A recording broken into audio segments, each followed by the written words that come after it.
Je suis très heureuse d'être avec vous ce soir et je voulais remercier beaucoup Isabelle Nemirovsky pour m'avoir demandé de raconter d'où j'en suis par rapport au spectacle que je vais faire dans un an et demi, sur l'histoire de ma famille, les Émile Forck, plus exactement sur l'histoire de mes grands-parents, Émile Forck.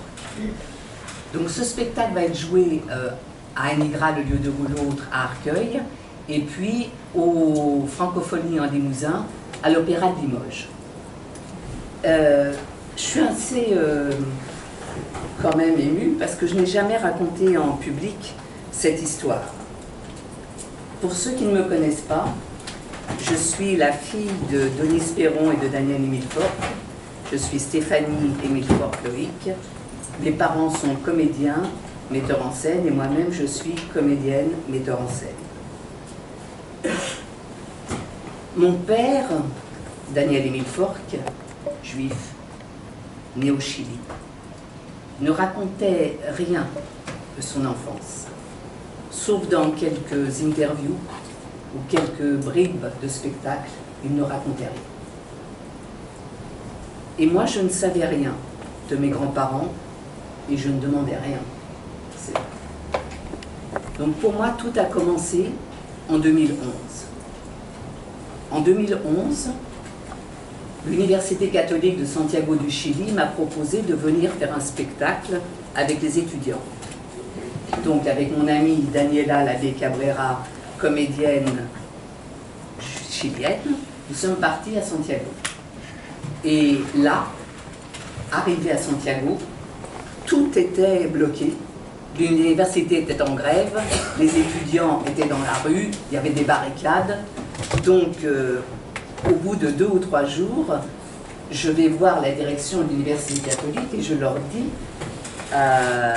et qu'est-ce que je fais moi exactement. Là, je suis là pour 1 mois et demi et qu'est-ce que je fais? Et ils me disent, Stéphanie, est-ce que vous connaissez l'histoire de votre famille? J'étais pas venue pour ça du tout. Alors je leur dis, ouais, non, je sais pas. Ils me disent, vous devriez vraiment vous y intéresser. Parce que l'histoire d'Émile Forck, de Daniel Émile Forck, c'est une très grande histoire pour le Chili. Est-ce que vous avez lu le livre d'Alexandre Jodorowsky sur cette histoire-là, la danse de la réalité sur cette histoire-là? Je ne l'avais pas lu. Donc, je l'ai lu maintenant. Et ils me disent, écoutez, voilà, on dit que vous cherchez, et dans 1 an, vous revenez, et vous venez raconter cette histoire avec les étudiants, vous en faites un spectacle. Donc, je me retrouve avec Daniela Lavey Cabrera, et Daniela me dit, Stéphanie, est-ce que il y a d'autres Émile Forck que toi, vivants? Je lui dis non, je ne crois pas. Franchement, je ne crois pas. Donc nous ouvrons un bottin, et là nous trouvons quelques Émile Forck. Stupeur. Donc nous téléphonons, et nous tombons sur ma cousine, que je ne connaissais pas du tout, dont j'avais jamais entendu parler, Monica Télème Émile Forck. Donc le lendemain, nous nous rencontrons avec ma cousine, et elle arrive dans l'appartement, et elle me dit, elle avait 5 photos dans la main, elle me dit, Stéphanie, ça te revient. La première photo, il y avait moi, bébé. Mon père avait dû l'envoyer quand j'étais née. La deuxième photo, il y avait ma grand-mère. Derrière la photo, il y avait marqué Elena Berenstein Segal, née en Lituanie. Sur la 3e photo, il y avait mon grand-père, Léon, que je ne connaissais pas non plus. Et il y avait marqué Léon Émile Forck, né en 1890 à Odessa. Sur l'autre photo, il y avait mon père, Daniel Émile Forck, et son frère, Sergio Giulio, dont j'avais vaguement entendu parler. Et une photo de la maison de Santiago du Chili où les Émile Forc avaient vécu. Donc je dis à Monica, que je ne connaissais pas, est-ce que tu peux me raconter qui étaient mes grands-parents, puisque tu as vécu avec? Et là, Monica me dit, je ne me souviens de rien. Donc, le lendemain, avec Daniela Labbé Cabrera, nous nous disons, si on allait aux archives, peut-être qu'on va trouver quelque chose aux archives. Donc nous allons aux archives, et là, nous trouvons dans la journée ça de documents sur Helena Berenstein-Segal qui a été naturalisée. Nous comprenons, en lisant, en décryptant, que donc Helena est née en 1891 à Rasenaï, province de Kaunas, en Lituanie, qu'elle est partie en 1906 à Odessa. Elle avait 15 ans. Elle était révolutionnaire, bundiste. Ça, je l'ai appris après. Qu'elle a rencontré mon grand-père Léon en 1907 à Odessa. Elle l'a épousé, ils se sont épousés en 1908. Ils ont été envoyés en Sibérie. Ils avaient 16, 17 ans. Ça, c'est ce que Daniel raconte, mon père. Pas forcément. Et après, en 1909, après les pogroms, tous les Émile Forc, les 5 frères et sœurs, sont partis d'Odessa, séparément, avec leurs maris, leurs femmes, et ils sont arrivés en France. En France, ça Daniel le racontait.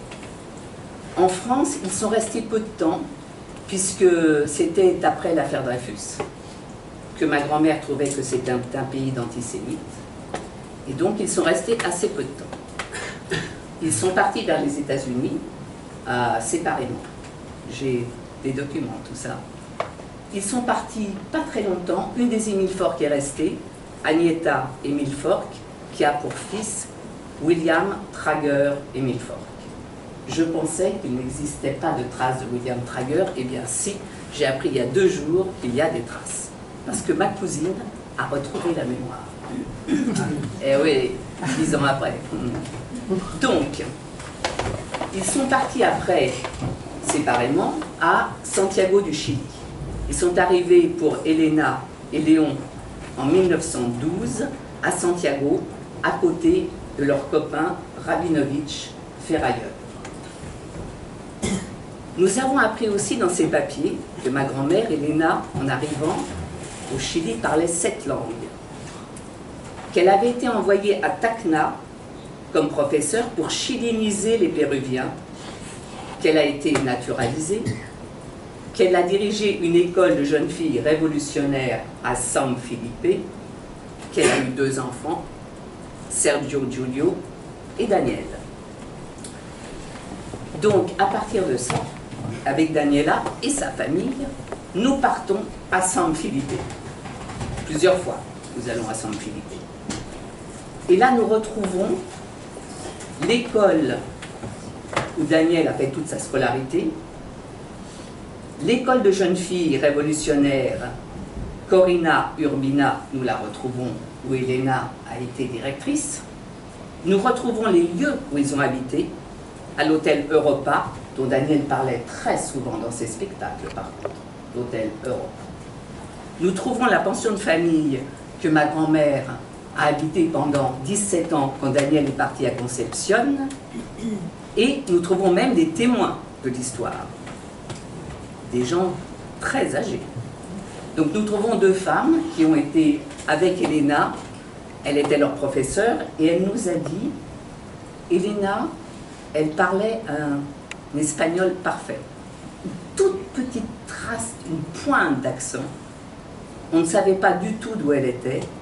Elle ne parlait jamais de son passé. Et puis nous trouvons les frères Correva, avec qui Helena a vécu pendant 15 ans, quand Daniel est parti à Concepción, qui étaient un peu comme ses enfants. Et ils nous disent, Helena aimait la pêche, elle ne parlait jamais de son passé. Elle ne parlait pas yiddish. Elle parlait russe quand son mari venait de temps en temps et qu'ils s'engueulaient. Donc voilà. Elle nous a dit aussi, on a retrouvé aussi, mais ça Daniel en parlait aussi, que lui a su qu'il était juif, il a appris qu'il était juif à l'âge de 10 ans. Il disait qu'un de ses professeurs lui aurait dit « Toi, tu es gris, tu es laid, donc tu es juif. » Il serait revenu voir sa mère et lui aurait dit « C'est vrai que je suis laid ?» Elle lui aurait dit oui. Pour les Sud-Américains, tu es très laid. Et c'est vrai que je suis juif. Tu es juif. Tu es un juif socialiste. Et tu fais partie du peuple des livres. Donc, ensuite, nous avons essayé avec Daniela de retrouver par où ils étaient arrivés, ces Émile Fork. Ou par le passage de Libertador par l'Argentine à Drône-Mullet, ou par Valparaiso en cargo. Nous n'avons pas trouvé.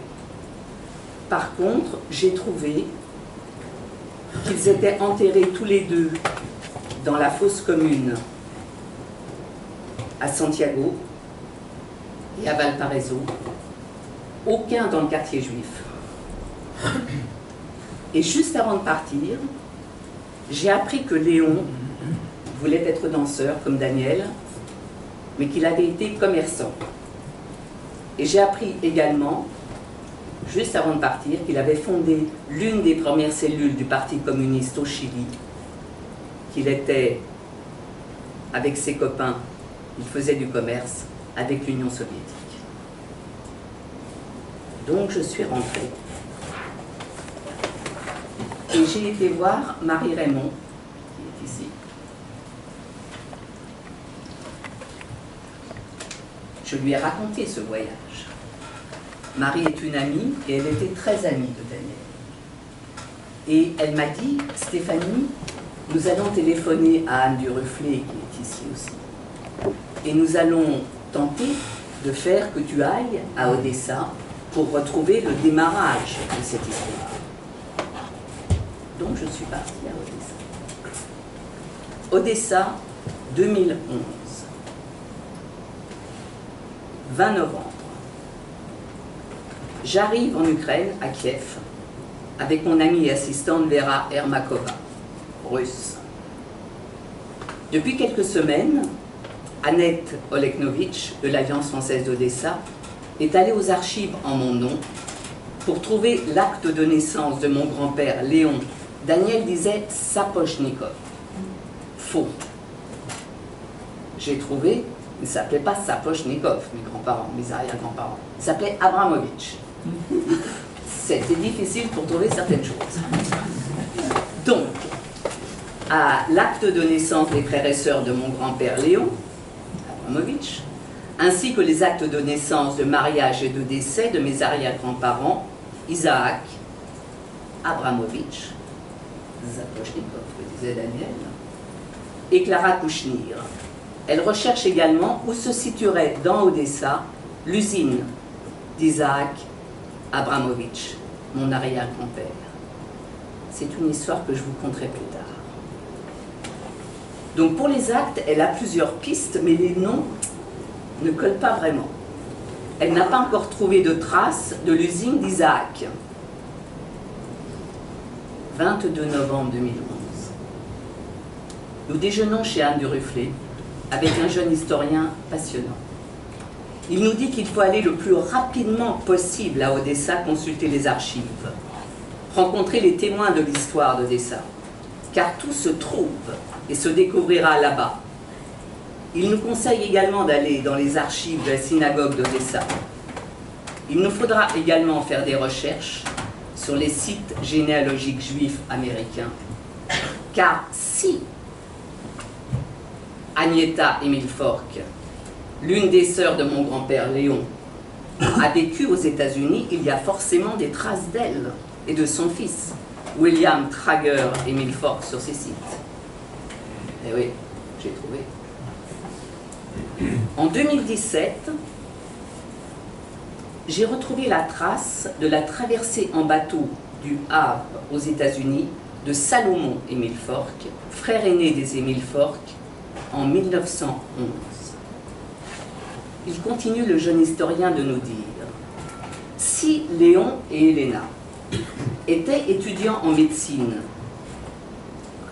comme le dit Daniel, mon père, ils ont forcément été recensés, car très peu de juifs pouvaient accéder aux études supérieures, il y avait des quotas. Ils ont sûrement changé de prénom, de nom, et peut-être même de religion. Non, je ne crois pas.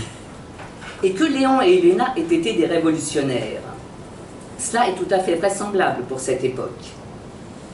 Puis, il nous parle avec ferveur d'Isaac Babel, de l'histoire des Juifs d'Odessa. Cet auteur va nous accompagner tout au long de notre voyage. Et en 2017, Isaac Babel m'accompagne toujours, car toute son œuvre vient d'être retraduite par Sophie Bénèche, traductrice de La fin de l'Homme rouge, que j'ai adaptée et mis en scène en 2015 et 2017. Donc, après avoir voyagé en train de nuit, le 22 novembre 2011, nous arrivons à Odessa. Annette Oleknovitch nous amène aux archives, un lieu essentiel pour nos recherches. La pièce est minuscule, l'atmosphère dense. Il y a beaucoup de gens qui cherchent, des gens du monde entier. Les registres sont vieux, fragiles, et l'odeur du passé prégnante. Nous ne trouvons pas grand-chose. 24 novembre 2011. Nous nous rendons au Centre culturel juif d'Odessa et nous y croisions M. Gvenadi, bibliothécaire, qui sera pendant le reste de ce séjour notre guide.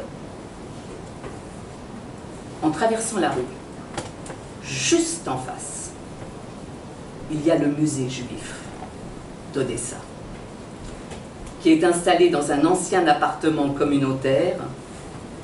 Nous y sommes restés longtemps, avec Vladimir Chaplin, pendant plus de 3 heures, à regarder les photos, à écouter les histoires des Juifs d'Odessa, quels étaient leurs métiers, où ils habitaient.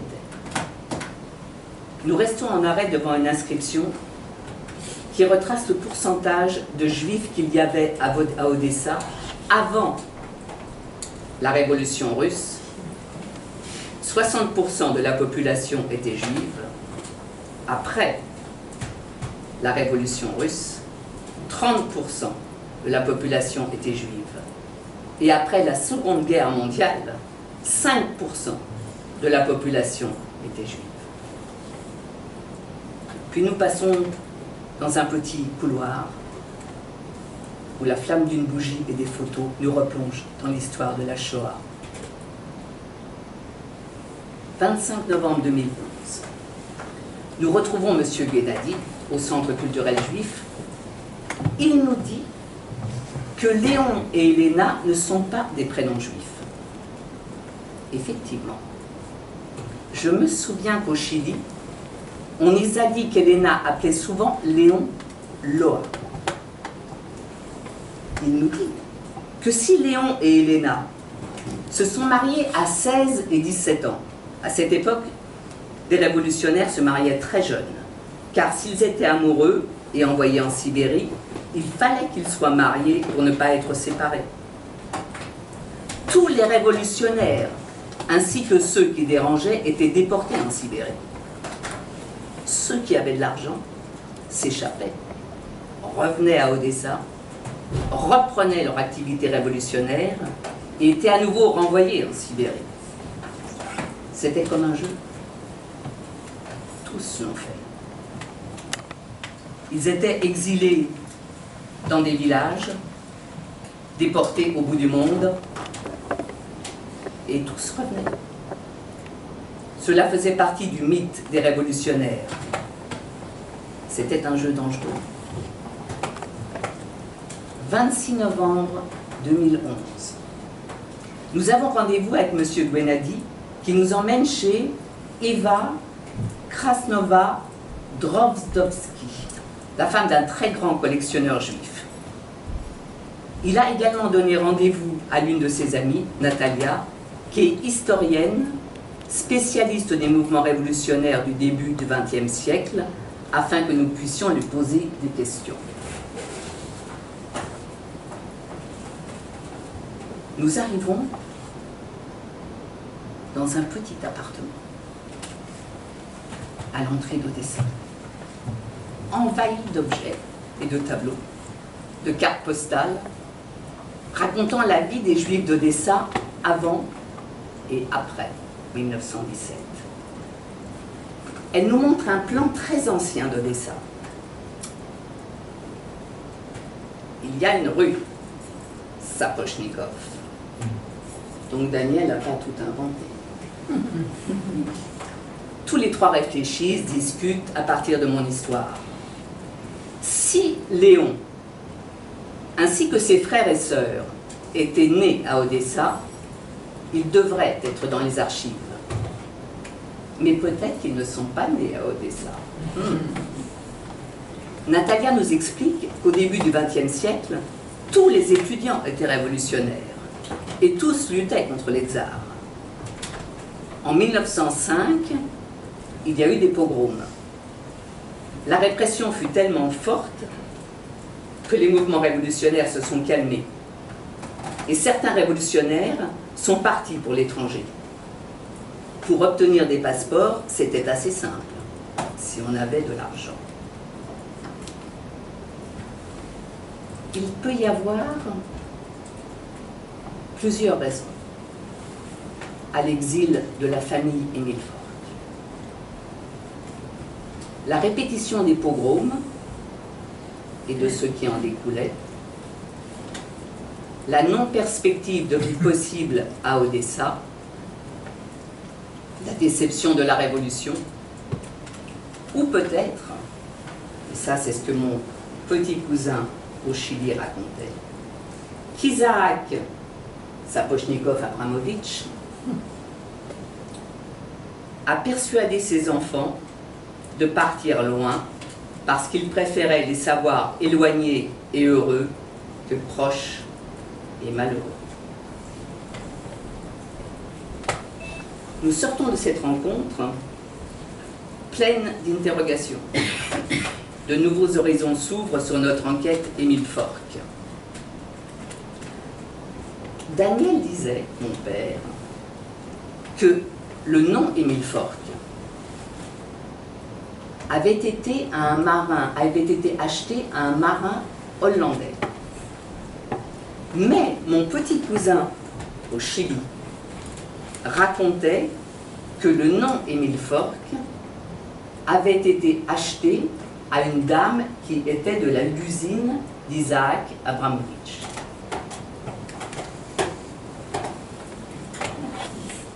« 29 novembre 2011. Nous reprenions l'avion pour Paris. Et dans la soirée, Annette me téléphone et m'apprend qu'elle a trouvé dans les archives un Marcos Émile Fork, né le 24 janvier 1892, qui a pour père Isaac Émile Fork, petit bourgeois, habitant de Trashkoun, dans la région d'Odessa. Elle a trouvé aussi une Sarah Émile Fork, dans le registre de l'année 1896, mercredi 7 décembre 2011. Annette me téléphone et m'apprend que Sarah Émile Fork est la fille d'Isaac Abramovitch, qui serait un petit bourgeois de Kherson. Elle aurait eu la même mère que Marcos Émile Fork, et elle se prénommerait cette mère Kaya et non Clara. Donc, le nom Émile Fork a circulé à Odessa, était dans les registres. 23 décembre 2011. Annette m'envoie les 3 certificats qu'elle a reçus, ainsi que leur traduction, et m'apprend des archives de région d'Odessa d'État que dans les registres des actes de naissance du rabbinat municipal d'Odessa, pour l'enregistrement des nouveau-nés à Odessa en 1892, il y a Marcus Emil Fork, né le 24 janvier 1892, et non 91, comme dans les registres du Chili. La circoncision a été faite le 31 janvier 1892. Les parents sont des petits bourgeois habitant Trashkoun. Le père est Isaac Abramovitch Emil Fork. La mère se nomme Alia. Et que dans les registres des actes de naissance du rabbinat municipal d'Odessa pour l'enregistrement des nouveau-nés à Odessa en 1896, à la place de 98 au Chili, il y a Sarah Emil Fark, parents petits bourgeois habitant Kherson, Isaac Abramov Emil Fark, le père, la mère se nomme Assia.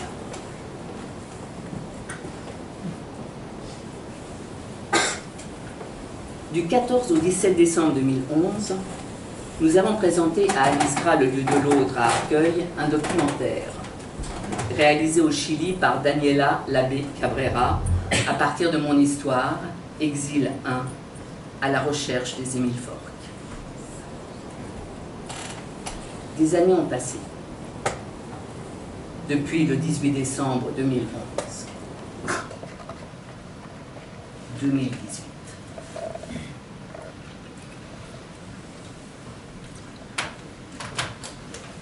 Le temps a passé. Je devais retourner au Chili et à Odessa l'année suivante, en 2012.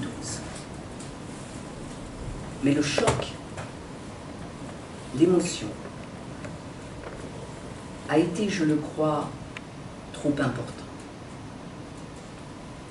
Tomber sur son passé, sans s'y attendre, sans y être préparé, rencontrer une histoire, la sienne, qui vous est étrangère, la vivre à travers une autre langue, une autre culture, tout cela est plus déroutant, déconcertant qu'on ne l'imagine. Les questions ne viennent pas tout de suite. Il faut le temps de digérer, de comprendre. Pourquoi? Pourquoi ce que l'on est et ce que l'on fait depuis si longtemps vient peut-être de là, là-bas. Durant ces dernières années, j'ai adapté et mis en scène les romans documents de Svetlana Alexievitch, qui, à travers des interviews de femmes et d'hommes de son pays, la Biélorussie, de sa culture russe, retrace l'histoire de son peuple et aussi la sienne. Il a fallu que je traverse toutes ces écritures, tous ces récits, pour arriver à revenir à la mienne, mon histoire. Mon histoire, celle de mes grands-parents paternels, celle de mon père, d'un peuple, et donc la mienne. Une histoire que je ne connaissais pas, une histoire qui ne m'a pas été contée, transmise, une histoire qu'il me fallait découvrir, mon histoire, celle de ces juifs laïcs, révolutionnaires, socialistes, bundistes, nés en Lituanie et en Ukraine.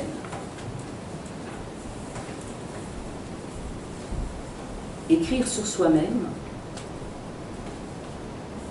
sur ceux qui vous sont proches. Et cela à la mi-temps de sa vie. est un périple, un labyrinthe. Sortir de l'ombre. Beaucoup m'ont conseillé de me mettre à l'écriture. Et donc, le pas et les recherches continues commencent, avancent. Depuis 2018, cette aventure s'est étoffée de nouvelles rencontres, de nouvelles collaborations. Isabelle Nemirovsky, Aurore James, Jean-Christophe Le Forestier, André Médec, Carmen Lopez, Michel Simoneau, Jacques Labarrière et beaucoup d'autres. Fin 2018, je termine La fin de l'homme rouge de Svetlana Alexievitch et je vais voir une de mes amies, médecin, juive. Et puis je lui raconte cette histoire. Et elle me dit, Stéphanie, est-ce que vous connaissez le cercle des Odécites? Je lui dis non. Elle me dit, mais vous ne voulez pas venir? Je vais ce soir au cercle des Odécites, venez avec moi. Ben, je dis, bien sûr, allons-y. Donc je suis, il y a à peu près 1 an, ici, de l'autre côté, là où vous êtes. Et puis j'écoute une rencontre très très émouvante. Et à la fin de cette rencontre, je me retourne et je tombe sur un regard que je connais il y a 8 ans à Odessa, celle d'Emmanuel Dreyfus, son regard. Et puis Isabelle me parle, et puis nous nous parlons, nous allons déjeuner ensemble, je lui raconte mon projet de spectacle à partir de mon histoire, celle de mes grands-parents et dans la deuxième partie, celle du Chili. Et puis nous parlons. Et puis elle me donne des livres à lire. Et puis nous continuons à converser. Et puis un jour elle me dit, Stéphanie, je pars à Odessa, voulez-vous venir? Je vais faire 3 conférences. C'est un voyage avec une organisation qui s'appelle Valiske. Et voulez-vous venir? Je lui dis bien sûr. Et je vais venir avec Aurore James pour qu'elle filme cette aventure, puisque la première fois à Odessa, nous n'avions pas filmé, alors que tout le Chili a été filmé. 25 avril 2019, premier jour. 3 heures d'avion, Paris-Kiev. Je suis assise à côté d'Isabelle, elle me parle de sa vie, je lui parle de la mienne. Nous avons certes des points communs, des pères difficiles, la négation. 2e avion. Transit très rapide que de Kiev à Odessa, 1 heure d'avion. Lorsque nous reviendrons à Odessa en 2020, n'est-ce pas Jean-Christophe? Nous prendrons le train qui va de Kiev à Odessa, ce fameux train de nuit, n'est-ce pas Aurore? De jour aussi, avec Samovar. Toujours en discussion avec Isabelle, assise à côté de moi, Aurore filme le démarrage, l'envol, les descentes, l'atterrissage, et nous arrivons à Odessa de nuit. Un car nous attend, nous visitons cette ville mythique, nous passons par la Moldavanka, le quartier populaire des Juifs, pauvres, le quartier d'Isaac Babel. Avant de défaire les valises, nous nous retrouvons, Aurore et moi, dans le hall, pour parler de l'aventure. Je lui dis, et je le redirai, il faut des gens exceptionnels, engagés, des chercheurs, pour participer à ce genre d'aventure. Impossible de dormir, peur d'être là, peur de me souvenir, peur d'être malade, peur de l'insatisfaction, peur de ce voyage. 2e jour. Première conférence d'Isabelle sur l'histoire d'Odessa. Ce soir, nous allons à l'opéra. La musique va nous poursuivre et nous marchons vers l'opéra. Nous longerons la mer Noire, les escaliers Potemkin. L'opéra est magnifique. Nous entrons. Nous sommes éblouis ébloui par ce rideau rouge et ses dorures, par ce plafond et ses enluminures, ébloui. L'Opéra d'Odessa a été la première construction faite dans cette ville mythique. La musique est présente à tous les coins de rue. Elle est au cœur de la ville, cette ville qui chante. Retour à l'hôtel. Dans une salle de l'hôtel, au rez-de-chaussée, la musique est tonitruante.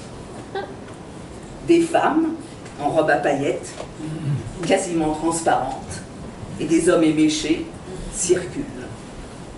Nous décidons d'aller voir ce qui se passe. Nous allons vers un restaurant.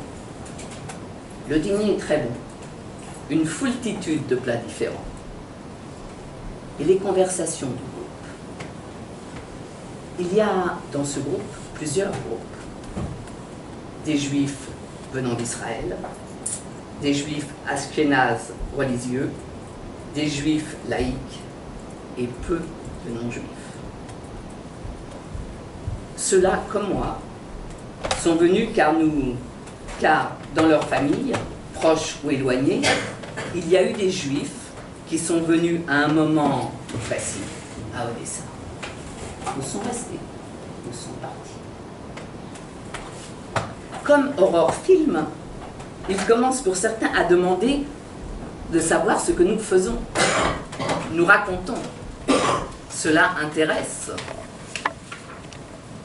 Troisième jour. Ce matin, il nous est proposé d'aller à la synagogue pour la fin de Pessah. Quelque chose me dit qu'il ne faut pas que j'y aille. Après le déjeuner, nous allons au musée Gagarine. Un très bel endroit, où beaucoup d'intellectuels et d'écrivains juifs se retrouvaient avant d'être chassés ou exterminés par les pogroms, les bolcheviks, et ensuite lors de la Shoah par les Roumains. Il y a peu de traces de tout cela dans le musée. D'ailleurs,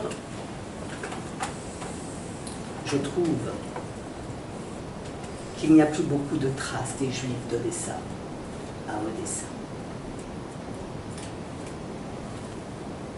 Nous sommes installés dans une très belle salle et nous assistons à un concert, un très beau moment. Deuxième conférence d'Isabelle à l'hôtel, dans la cour. Elle nous conte la beauté, l'énergie et la magnificence des Juifs odessites. Il faut aller chercher des chants yiddish, car je suis venue aussi pour cela, pour le spectacle à venir. Nous allons dans une boutique avec Isabelle et Nicolas, et naturellement, ils n'ont rien. Et puis, comme c'est la Pâque orthodoxe, presque tout est fermé. Je commence à me dire que l'histoire des Juifs d'Odessa aujourd'hui n'est plus qu'un souvenir. La fameuse ville juive sans les Juifs. Le soir, au restaurant. Il y a une chanteuse yiddish et son mari, qu'André, celui qui organise Valiske, a invité, ce sont ses amis. C'est magnifique. Elle chante des chants populaires juifs avec une voix incroyable, émouvante. Lui joue de la guitare et chante magnifiquement en l'accompagnant. Fin de Pessah. La vodka coule à flot. Demain matin, nous partons faire un voyage sur la mer Noire. 4e jour. Descendre des escaliers Potemkin et bateau sur la mer Noire. Là, l'émotion en est. Je suis comme mes grands-parents. Fuyant peut-être les pogroms et prenant un bateau pour aller vers la mer est magnifique, noire, horreur film.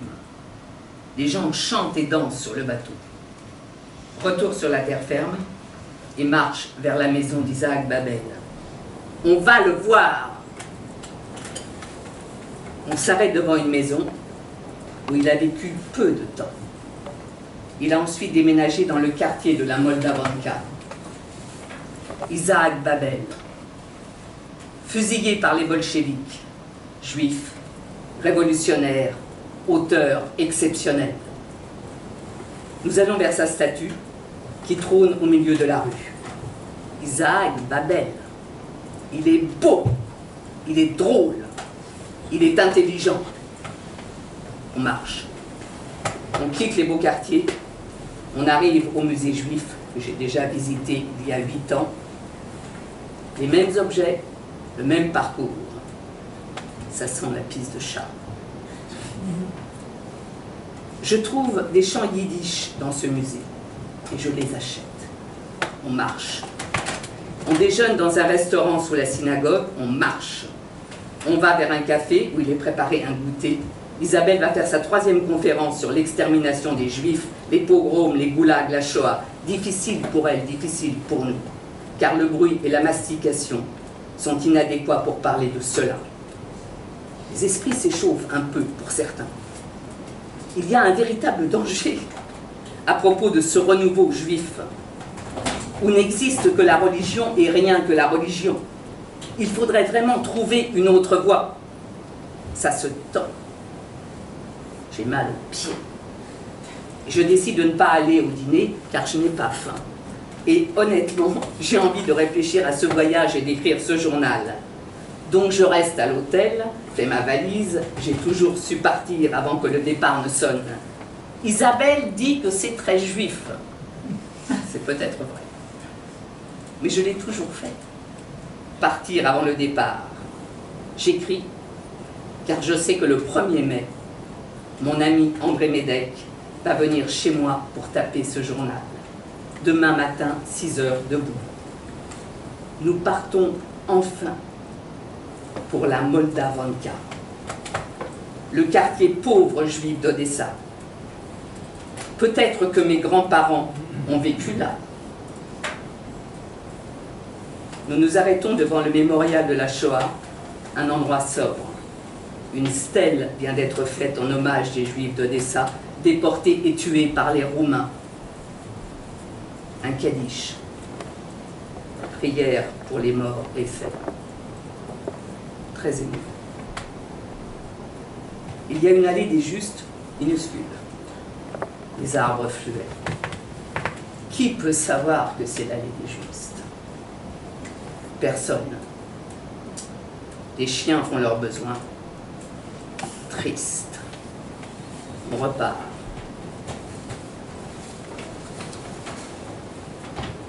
Et là, je vois enfin ce que je veux voir à Odessa. Je vais voir les endroits pour lesquels je referai ce voyage. La Moldavanka, ces maisons délabrées, témoins de l'histoire vivante. Ces cours que je veux visiter, où vivaient les bandits d'Isaac Babel, les petits juifs révolutionnaires, ceux qui appartenaient au Bund, au sionisme, au marxisme. Ça y est. J'ai le fil de mon spectacle lorsque je parlerai d'Odessa. Isaac Babel, les endroits où il a vécu avec ses amis artistes, intellectuels, révolutionnaires, dans le quartier de la Moldavanka, l'effervescence révolutionnaire, les luttes armées, les pogroms, l'exil et son exécution. L'exil, le départ, la mer Noire. On repart. Nous arrivons devant l'hôpital juif. Puis nous prenons la route pour l'aéroport. Simplement. Travaille avec Aurore, on se raconte le voyage, notre voyage. Je lui dis que le journal sera la trame du spectacle. Entrecoupé de textes sur la grande histoire. Et puis Isaac Babel, et puis d'autres auteurs. Le spectacle sera celui de l'histoire des Émile Fork, certes, mais également des rencontres, des accompagnements de cette aventure. On écoute des chants yiddish, on écoute l'hymne du Bund, on regarde des danses, danses de combat, danses d'exil, j'écris. Je continue le journal. Et tout à coup, je retrouve dans mes mails un envoi d'un ami d'il y a au moins 5 mois. Je ne l'avais pas regardé. Je l'ouvre, aux stupeur. Il avait fait faire une recherche par sa femme lituanienne sur les parents de ma grand-mère Elena Berenstein-Segal. C'est en anglais. Il faut que je cherche mes arrière-grands-parents. Ils sont certainement présents sur ces papiers. Leur mariage, leur naissance.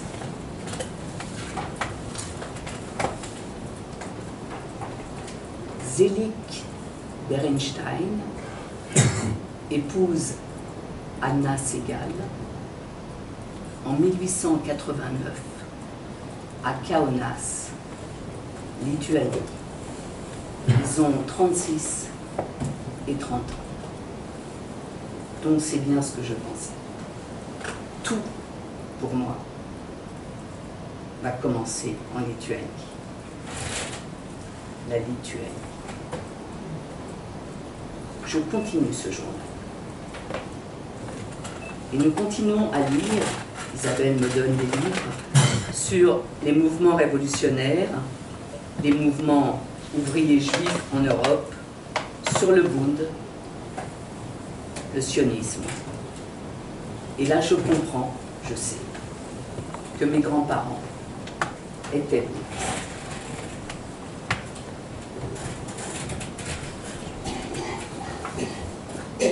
Le 1er septembre 2019, nous partons en Lituanie avec Aurore.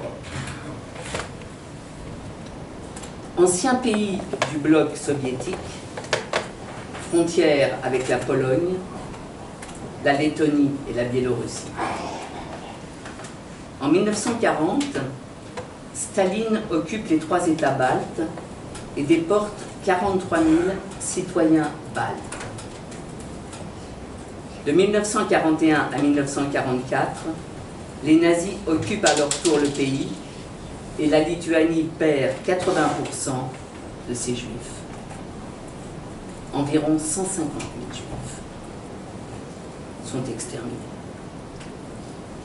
Il y a eu bien sûr des collaborations à ces exterminations, mais aussi des justes en Lituanie. C'est le pays d'Europe centrale où il y a eu le plus de justes. Puis la Lituanie est à nouveau annexée par l'Union soviétique. En 1944 jusqu'à 1990, répression, déportation, camps de travail. La Lituanie est la première république soviétique à déclarer son indépendance le 11 mars 1990. Elle adhère à l'OTAN en 2004, puis à l'Union européenne le 1er mai 2004. Vilnius, premier jour. Je me sens chez moi. Deuxième jour. Nous allons avec notre guide Lina et Aurore visiter la forêt de Panerai. Là, 150 000 juifs ont été exterminés. Il y a le train qui traverse toujours. Il y a les trous, les fossés, les traces. Troisième jour. Nous visitons avec une jeune guide, Emma, le quartier juif, ce qu'il en reste, pas grand-chose.